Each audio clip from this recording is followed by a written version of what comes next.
Welcome to definite integration. Now, what is definite integration? Well, definite integration is similar to integration, the only difference being that there are limits. So, say I have a function f of x and I'm integrating it with respect to dx.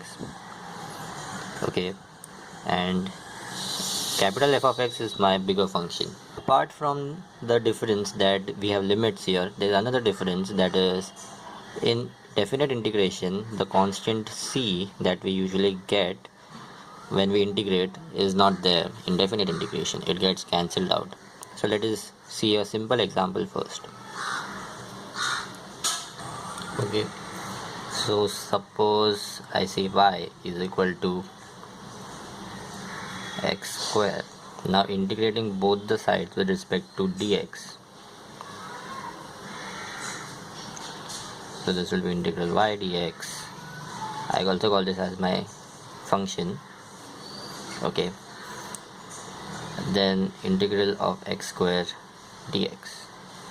Now I am going to integrate it within the limits a and b. So now we know that the integral of x square is x cube upon 3. Now, as I said, the constant c will disappear, indefinite, so there won't be plus c here, but we will be having limits from a to b. Now I will apply b and a in place of x cube. I'll substitute. So now it will be b cube by 3 minus a cube by 3.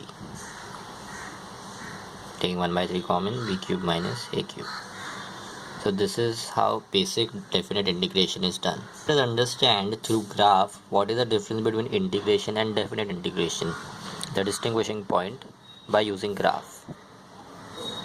So suppose I have a curve like this, and I am making another curve for comparison purpose. Consider them to be the same curve. Now in integration, what we find is the area, the general area under the curve. It could go up to n, up to infinity in fact. But when it comes to definite integration, we define the limits that we want area between these 2 points only, say a and b. While integration, we find a general formula so that we can find the area after applying limits. So integration doesn't give us perfect area, but it gives us a general formula, and we use that general formula in definite integration, just like we did here, x square.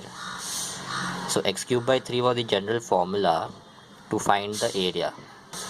Okay, so now this is the final set of formulas, and this sheet includes all important formulas for definite integration.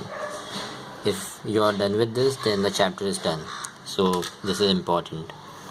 Okay, so these 4 are important formulas you need to remember, while these are properties. So let us now view the properties.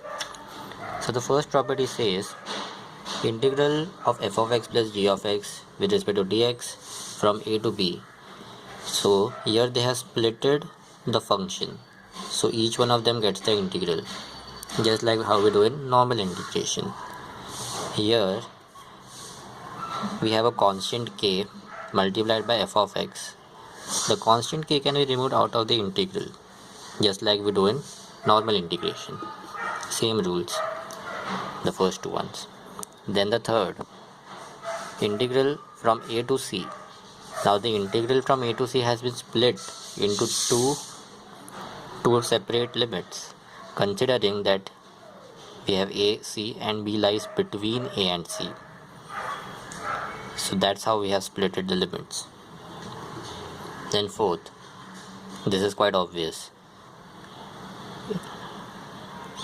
Definite integral between the same limits will give you 0, because you are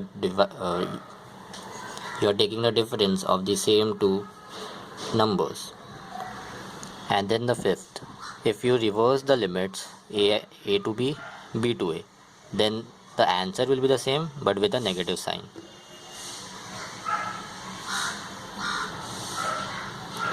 Now let us see these important formulas.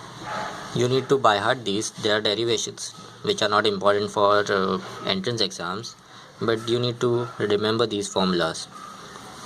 Okay, so have a close look. Now the first formula, if we are integrating definitely from 0 to a, then that is equal to f of a minus x taken as the function. If it is from a to b, then it is equivalent to saying f of a plus b minus x. Okay, then the third formula, if we are integrating from 0 to 2a, then you split the limits 0 to a and 0 to a, and in the functions remember these values f of x and f of 2a minus x. So this and this are equivalent. So these are used in sums where you need to change the format of the question so that you reach the answer. Then the fourth is about even and odd functions. So if you are integrating such that the limit is from minus a to a, like for example minus 3 to plus 3, minus 8 to 8, or in general minus infinity to infinity, if you have such kinds of integrals, only then you can use these two formulas. Okay, so if I do f of 3, I get an answer, say a. Now if I do f of minus 3, if I get a, then this is an even function. On the other hand, if I do f of 3 and I get the answer a, and if I do f of minus 3 and now if I get minus a, then this function would be an odd function. So if it is an even function, then the answer is 2 times integral from 0 to a f of x. But if it is an odd function, then the answer is straight away 0. So do study even and odd functions as well.